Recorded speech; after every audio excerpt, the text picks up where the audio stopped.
This is James Taylor, and you're listening to The Creative Life. The Creative Life podcast is a show created for you, the creative. If you're looking for inspiration, motivation, and advice while at home, at work, or on your daily commute, then this show is for you. Each episode brings you a successful creative, whether that's a musician, writer, artist, designer, performer, educator, or creative entrepreneur. They share their journey, their successes, their failures, their creative process, their insights, and much, much more. This episode is sponsored by C-School, the online school for creativity training. If you'd like to unleash your creative potential and access a free Creativity Blueprint training series, then just head over to c.school. That's www.c.school for your free training series. In today's episode, I speak with Geoff Woods of The One Thing, and we talk about being a super connector, time blocking, the number one lie of productivity, and how to form good habits. Enjoy this episode. Hey there, it's James Taylor, and I'm delighted today to welcome Geoff Woods. Geoff Woods is the Vice President of The One Thing and hosts the One Thing podcast, which is in the top 5% of all podcasts in the world. After hearing the Jim Rohn quote that you are the average of the 5 people you spend the most time with, Geoff set out on a mission to surround himself with high-level CEOs and successful entrepreneurs. Fast forward just 10 months, Geoff went from employee to entrepreneur, launching a company with the co-authors of the best-selling book, The One Thing. Geoff has been featured in entrepreneur.com and is on a mission to teach people how to take back control of their time and get clarity on how they want to invest it. And it's my great pleasure to have Geoff with us today. So welcome, Geoff. Thank you so much, James. Pleasure to be here. So share with everyone what's going on in your world just now. Oh my gosh, what a broad question. What's going on in my world? I feel like for the first time in my life, I wake up every day and I get to live my purpose, which is really cool. I forget, I wish I could attribute the quote to the person, but they said the 2 most important days in your life are the day you're born and the day you find out why.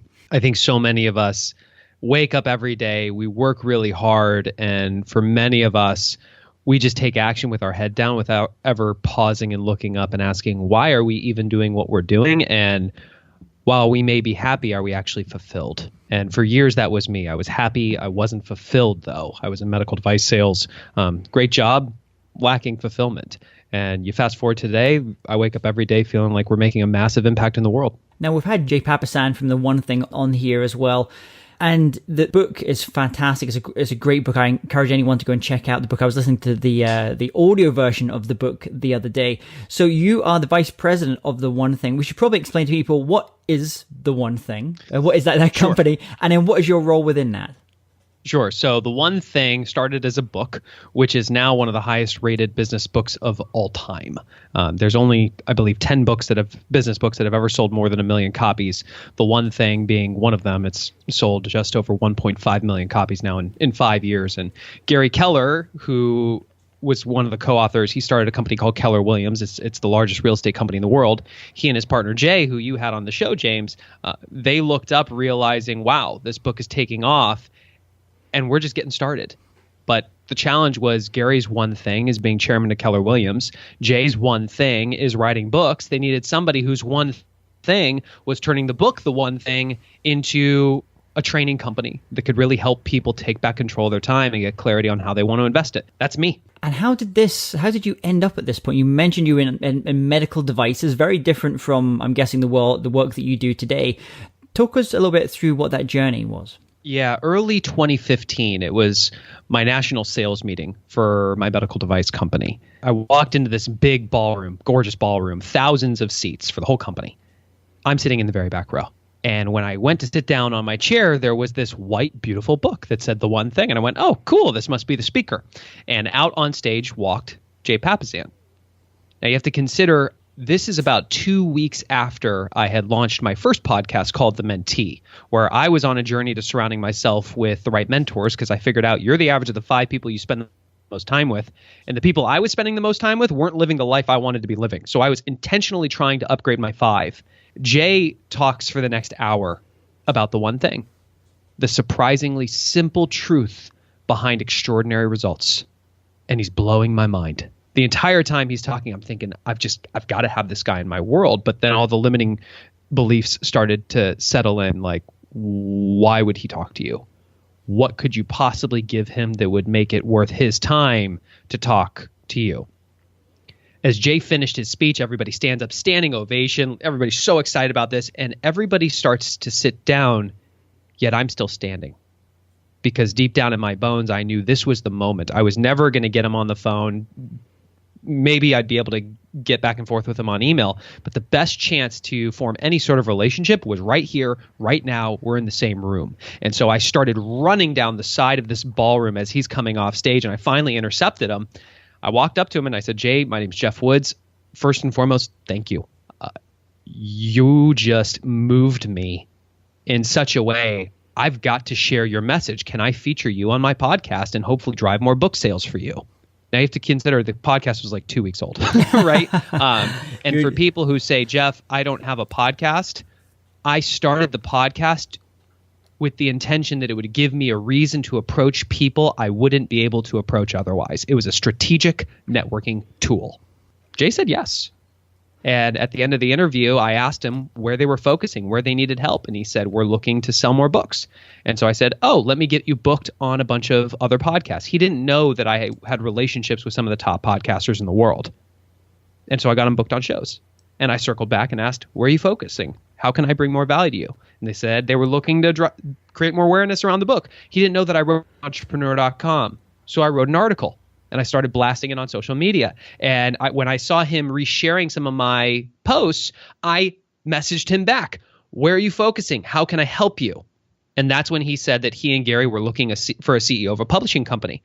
Now, James, in that moment, you have to realize I'm a medical device sales guy. I'm not a publishing CEO. So I wasn't thinking about myself, but I knew 3 people who were executives in the publishing world. And I thought, if I can connect him to those people, that would bring value. It's called being a super connector. And so I said, I know 3 people, let's talk.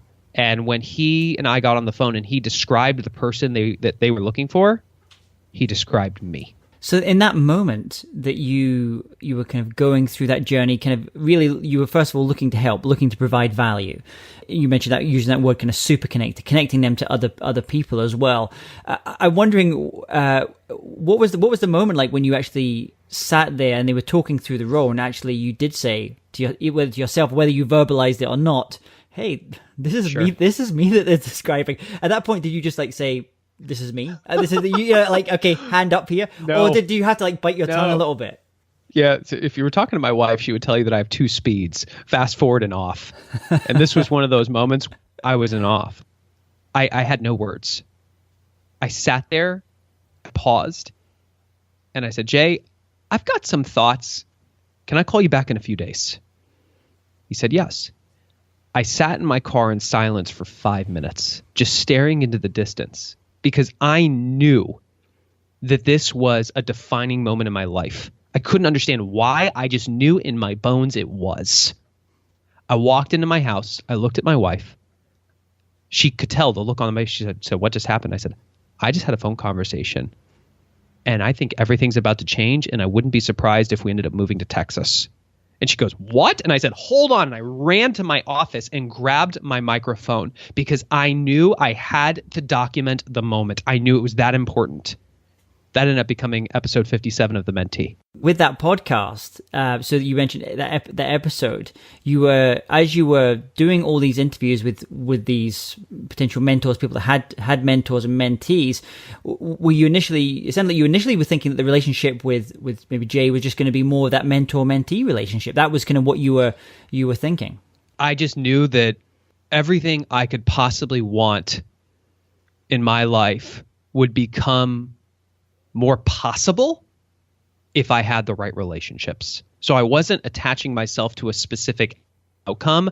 I just knew that if you are the average of the 5 people you spend the most time with, if I wanted to wake up owning a massive business that made a massive impact in the world and delivered real security for my family, that I had to be surrounded by people who owned massive businesses that made a massive impact that delivered real security for their families.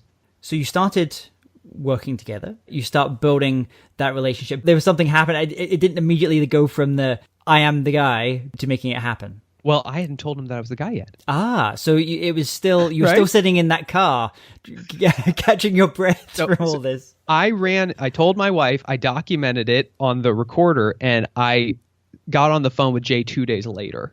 And that's when I told him, Jay, I legitimately got on the phone with the intention of connecting you to my Rolex. But I got to be straight with you. The person you described is me. I am your guy. What's the process? And that started a 5-month-long grueling interview vetting process that is our hiring process. And I ultimately got the job. And my family and I arrived in Austin November 1st, 2015. And it's been the most remarkable time period of my entire life. Now, when you go into any new venture, whether it's something that is just you're working on, you're solopreneur, or whether you're working with lots of other people, I'm guessing there's a lot of things coming at you from all different angles, all the things that you're told you should be focusing on. But one of the things that you mention in the book that gets talked a lot about in the book is this idea of time blocking. So I'm wondering, how did you use time blocking effectively in order to give yourself that ensure you still had that mental clarity when in that, especially that first stage of building any kind of training business, any kind of business is very exciting, but there's lots of things going on. And how did you ensure you kept some of that kind of more sacred time and using time blocking for that? Sure. Well, time blocking is the act of scheduling time with yourself to do your most important work. So just like when you schedule a doctor's appointment, you put it on your calendar, you put time on your calendar, you block it off for your true priorities, the things that if you just did those would make the biggest impact in your business. I did what most people do when they start trying to time block. I time blocked every hour of every day. If you looked at my calendar, it was like a game of Tetris. And the challenge is when you're starting a company, you've got emails flooding in, you've got tons of calls, voicemails left unreturned, and there's no time for you to get it all done. And so it was crippling. And I didn't realize it at the time, but I was living the number one lie of productivity, which is the lie that everything matters equally. I was treating everything like it mattered equally. I just followed my calendar blindly like a sheep. And it really all came to a head in my first 90 days when I sat down with my partners, Gary Keller and Jay Papasan, to get them to sign off on my vision for the company. Now, little context. We have what's called a job description, and it's not what most people think a job description is. Our definition of a job description is the 2 to 3 things you have to do exceptionally well, otherwise you get fired. It's not everything that you need to do for your job. What are the 2 to 3 things that you have to do exceptionally well, otherwise you get fired? For me, it was be able to cast a vision by getting Gary and Jay to sign off on my business plan, to be able to lead with revenue by generating $100,000 out of thin air in 90 days or less, and number 3, to prove that I could recruit and retain amazing talent. So we had a state of the company meeting for me to present my vision. Now imagine you're just getting out of medical sales. You're used to wearing scrubs and trying to get your wife to call you McDreamy, and all of a sudden you've got to sit down with a titan of their industry and get them to approve your vision. Slightly intimidating. We walked into this room and I handed each of them a piece of paper that had 3 priorities on it. This was my business plan. If I just did these 3 initiatives this year, we'd accomplish our goals. We started talking about number 1. Gary and Jay asked a bunch of questions. I answered them. I said, we good? They go, yeah. I started talking about number 2. Gary starts asking questions about number 1. I didn't think anything of it. I just answered the questions. I said, we good? Yeah. I finish up number 2, start talking about number 3. Gary starts asking more questions about number 1. At this point, I started to feel like, if you've ever seen Meet the Parents, like there's the circle of trust. I was out of the circle of trust. But I didn't know what to do, so I just answered the questions. I said, are we good? He goes, yeah. I'm talking about number 3 for no more than 10 minutes before Gary stops me a final time. And he asks, do you need to do number 3 in order to do number 2? I said, no. He said, do you need to do number 2 in order to do number 1? I said, no. He said, then do me a favor. Draw a line between number 1 and number 2, or even better, rip the page in half. Don't even think about number 2 and number 3 until you've earned the right to by mastering number 1. This was the aha when it came to time blocking. When I looked at my calendar, I saw all the stuff that was already scheduled. I treated it like it was etched in stone, and I scheduled things in the time that remained. I treated everything like it mattered equally. From that day forward, when I looked at my week, I started viewing my calendar like a blank slate. Anything that was there, I'd acknowledge it, but it had to interview to keep its spot back. Because in Gary's office, there's a piece of paper and a Sharpie. He wrote, until my number 1 priority is done, Everything else is a distraction.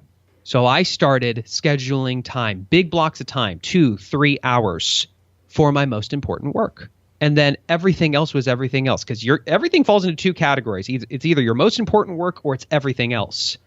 And so when we people to time block, or if we're going into companies and trying to make that a cultural adoption, it's about how do you first and foremost help your people get clarity on what their priority really is, that number one thing. And then how do you give them the confidence to place that on their calendars and defend it like the air they breathe. So as you started getting past that 90 days, you were focusing first kind of 90 days, setting the vision, then getting that vision adopted and made that very maybe difficult meeting of that even a one page business plan sounds like not a lot, but that page got ripped in half. So it was a half a page business plan that you had that one thing, that focus.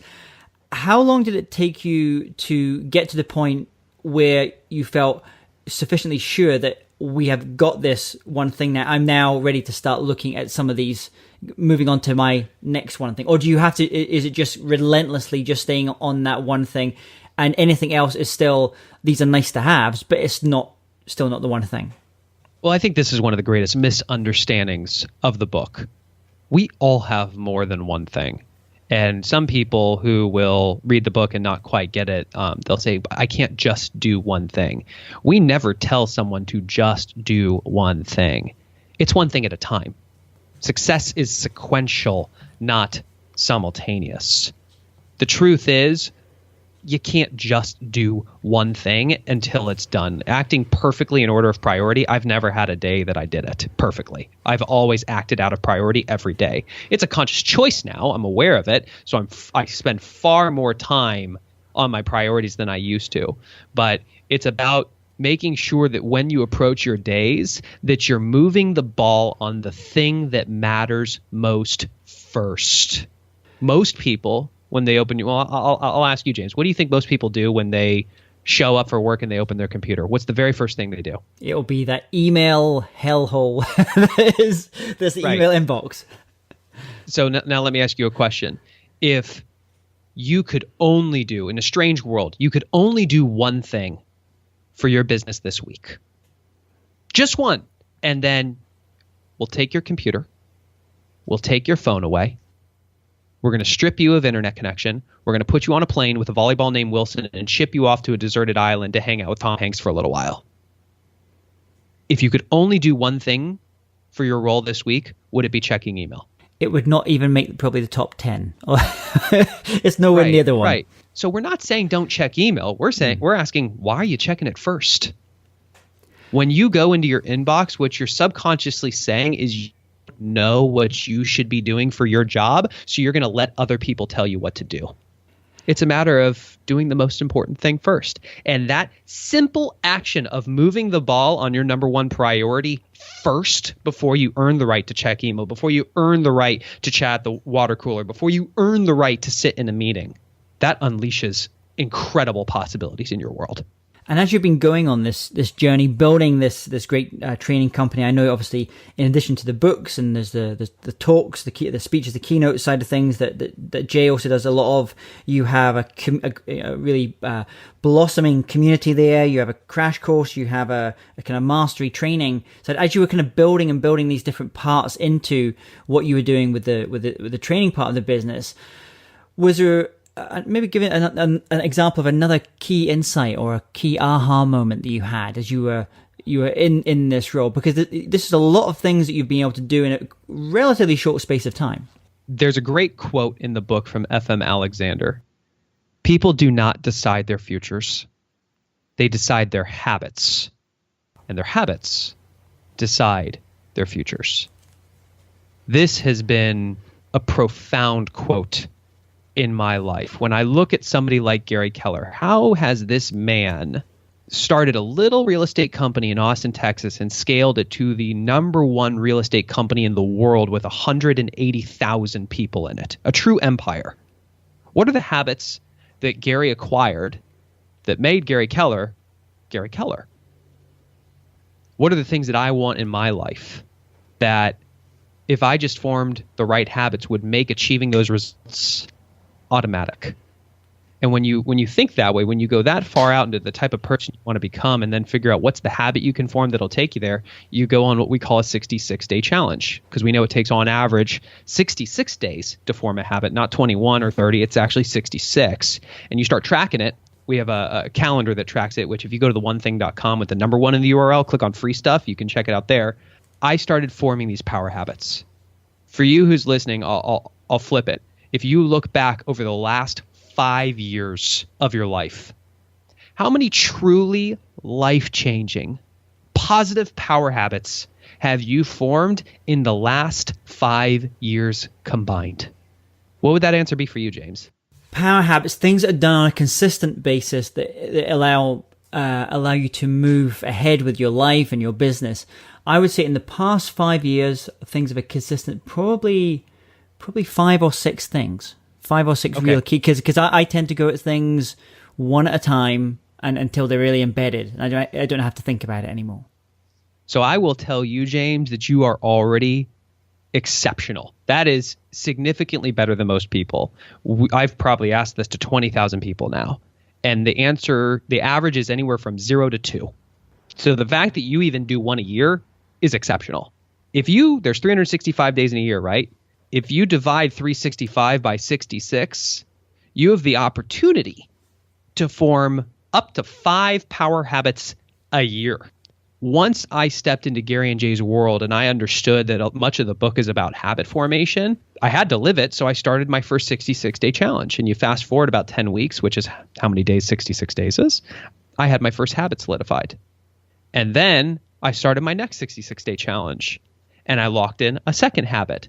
Now, keep in mind that while I was working on that second habit, that first habit was already in place. So I started stacking power habits. You fast forward to my first 12 months in the business, I had acquired 4 truly life-changing positive power habits. And what's cool about this is that when you start forming the right habits, something called the halo effect takes over. So think of an angel with a halo that's over their head that just shines light down on them. When you form the right habits, it starts to spill into all these other areas of your life, and they start forming power habits.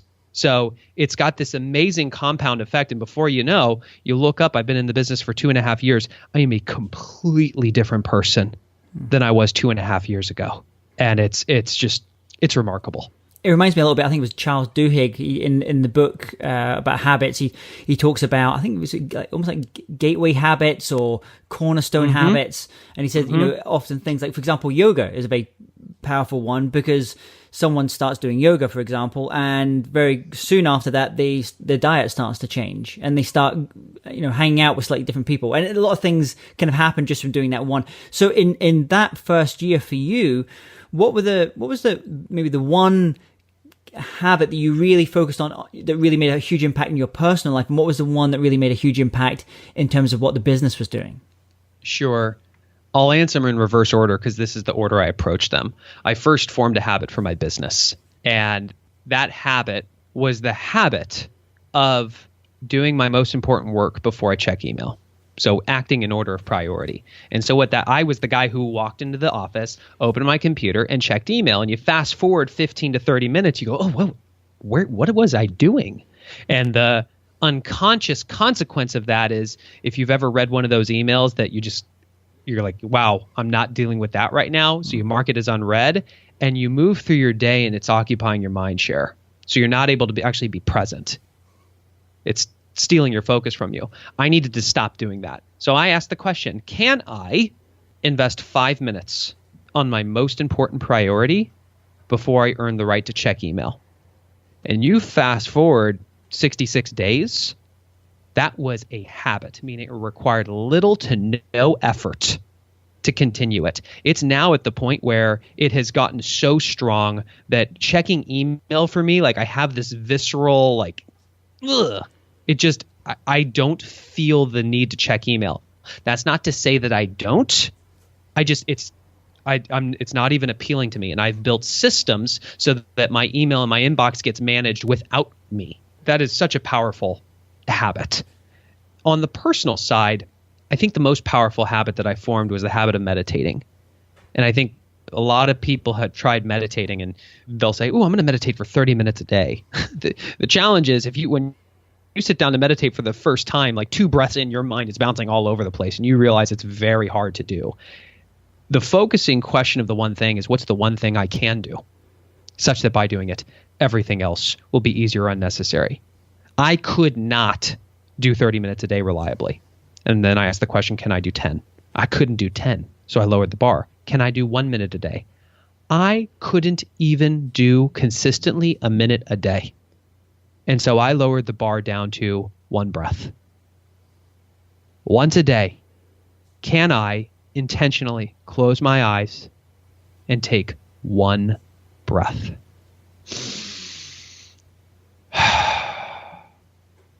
And when I did that, I earned an X on my 66-day challenge calendar.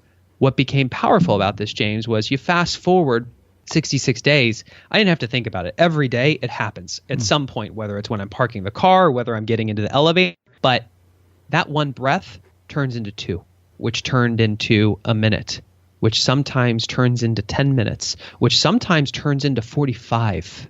Because when you do one thing, the right thing, it ends up toppling over many things over time. I love that. And I think that's a really powerful, I mean, we often think of something like a slippery slope in a negative way. That's using the slippery slope in a very positive way, because you're just giving yourself that 1 breath and you start on that and you think, oh, okay, I can be here for a little bit longer. And then before you know it, you're much longer. What about if you were to recommend one online, we were actually just talking about email and things like that, but is there an online resource or a tool or a mobile app like Evernote, for example, you find really powerful in helping you achieve your one thing? It's different. We have, this is a tool that Gary developed called a 411. It's a tool, well, I'll ask it as a question first, because this is a habit that I formed, by the way, the asking one question a day when I normally would have told, which has been profound. What would be possible for you in your life if every day you had absolute clarity on your true priorities? I'm talking the handful of big rocks that if you just did those would make it the most exceptional week in your entire career, and you were able to act in order of priority. What would be possible? Whenever we ask this, the answer is always basically everything you could possibly want out of life becomes possible, right? Yeah. I was handed this tool. It's called a 411. And it's a simple sheet of paper. You know, we have it electronically, then we print it out every week. But doing that tool, the 411 every week, I have absolute clarity on what my big rocks are for the week. So I don't get distracted by the little stuff because I check my 411 before I check my email. And when you can literally visually see your handful of priorities every single week, you just get them done first, which suddenly you're getting the 20% stuff done that generates 80% of the results. And what's really interesting is if you look at how much time it would actually take you to get your 20% work done on a weekly basis, it's about 20% of your time. So you could get 80% of the value out of your week in just one business day. Yeah, because the Pareto principle, the 80-20 rule, is fractal. So it's like 64-4, essentially.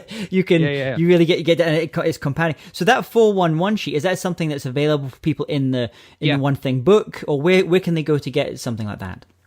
If you go to theonething.com, that's with the number one thing.com, click on free stuff, you'll see the 66-day challenge calendar there. You'll see the 411 there. And this is such a powerful tool. We built an entire training platform on it. When we go into corporate, we're teaching them how to use this tool. We're establishing this as part of the culture because it is that impactful. Wonderful. And we're going to have that link here. We're also going to have a link for the One Thing book, because I'd also like to ask you if you to recommend one book to our listeners, and also one album, one record or album. What would those be? And it can't be the One Thing book, because we're going to have that one there anyway. But if there was another book and also a record that you'd recommend to our listeners, what would they be? I'm going to recommend a book that's been impactful for me because I very subtly mentioned one habit that I formed was the habit of asking great questions. And this came because I looked at Gary and asked, what habits did Gary acquire that made him Gary? One of the habits is succeeding through others. Meaning he acts as though he could never, if there was a football game that needed to be won, and that was his business, he would never be allowed to step on the field, meaning he had to be able to coach his players. And what's the one thing he did to succeed through others? He mastered asking great questions. So what's the one thing I can do to master asking great questions? It was to ask one question a day when I normally would have told. I then considered that you are the average of the 5 people you spend the most time with. So if I want to be a master of asking great questions, who are the people that I need to surround myself with? One of them is a woman named Susan Scott. She wrote a book called Fierce Conversations.